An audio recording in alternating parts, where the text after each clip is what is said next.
ভারত, বাংলাদেশ ও পাকিস্তান চিরশত্রু নাকি অপার সম্ভাবনা? দ্বিতীয় বিশ্বযুদ্ধের শেষে এক দেশ আরেক দেশের ওপর ফেলেছিল পারমাণবিক বোমা।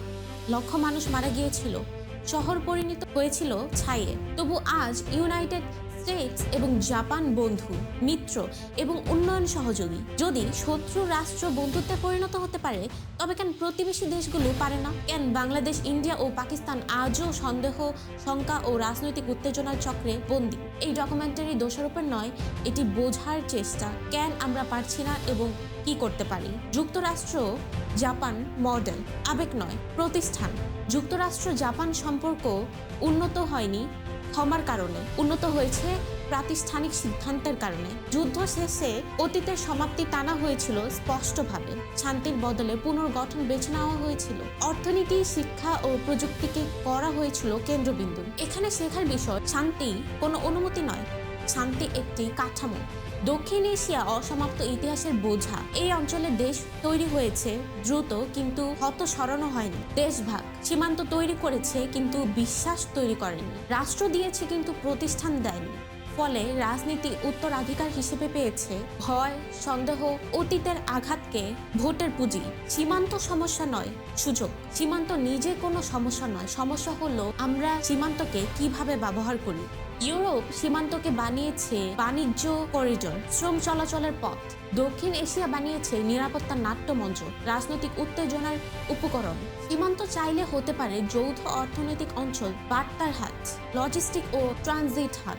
মানুষ বনাম রাজনীতি। সাধারণ মানুষ একই গান শোনে, একই খেলা দেখে, একই সংস্কৃতিতে বড় হয়, কিন্তু তারা একে অপরকে চেনে না। কারণ মানুষ নয়, রাজনীতি যোগাযোগ নিয়ন্ত্রণ করে, ভিসা কঠিন, শিক্ষা বিনিময় সীমিত, মিডিয়া কথোপকথন বিষাক্ত। যেখানে মানুষ কথা বলে না, সেখানে গুজব শাসন করে। ধর্ম ও সংস্কৃতির সমস্যা না, ভুল ব্যবহার। ধর্ম দক্ষিণ এশিয়ার সমস্যা নয়, ধর্মের রাজনৈতিক ব্যবহার সমস্যা। সব ধর্মেই আছে সহাবস্থান, ন্যায়, মানবিকতা, কিন্তু রাজনীতি ধর্মকে ব্যবহার করে পরিচয়ের অস্ত্র হিসেবে, শত্রু চিহ্নিত করার হাতিয়ার হিসেবে। সমাধান, রাষ্ট্রকে ধর্মীয় নিরপেক্ষতা রক্ষা করতে হবে। ধর্মীয় আলাপ হবে সামাজিক, রাজনৈতিক নয়। শিক্ষা ও মিডিয়ায় বহু ধর্মীয় সহাবস্থান তুলে ধরতে হবে। ধর্ম বিভাজন নয়, রাজনীতিক বিকৃত বিভাজন। সন্ত্রাসবাদ, যৌথ সমাধান। সন্ত্রাসবাদ কোনো এক দেশের সমস্যা নয়, এটি সীমান্ত মানে না। কিন্তু আমরা কি করেছি?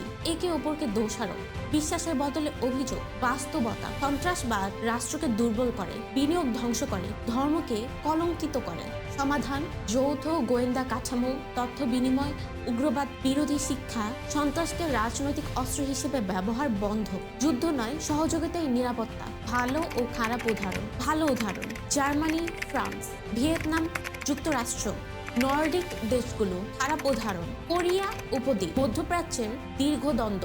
পার্থক্য সংস্কৃতিতে নয়, রাষ্ট্র পরিচালনার পরিপক্কতায়। করণীয়, বাস্তববাদী রোড ম্যাপ। রাজনৈতিক ব্যক্তির নয়, প্রাতিষ্ঠানিক সংলাপ। নির্বাচন, নিরপেক্ষ বাণিজ্য চুক্তি। সীমান্তকে অর্থনৈতিক সম্পদে রূপান্তর। ছাত্র, গবেষক ও সাংবাদিক বিনিময়। ইতিহাস শিকার, অপমান নয়। ফাইনাল চয়েস, দক্ষিণ এশিয়ায় বাস করে পৃথিবীর 1/4 মানুষ। এই অঞ্চল হতে পারে উন্নয়নের ইঞ্জিন অথবা স্থায়ী অস্থিরতার মানচিত্র। যুক্তরাষ্ট্র, জাপান আমাদের শেখায় শান্তি অতীত ভুলে আসে না, শান্তি আসে ভবিষ্যৎ নির্মাণে। প্রশ্ন হলো, আমরা শত্রুতা বেছে নেব না অপার সম্ভাবনা? শান্তি আবেগ নয়, শান্তি কাঠামো, আর কাঠামো একটি সিদ্ধান্ত। Please like, share and subscribe for next episode.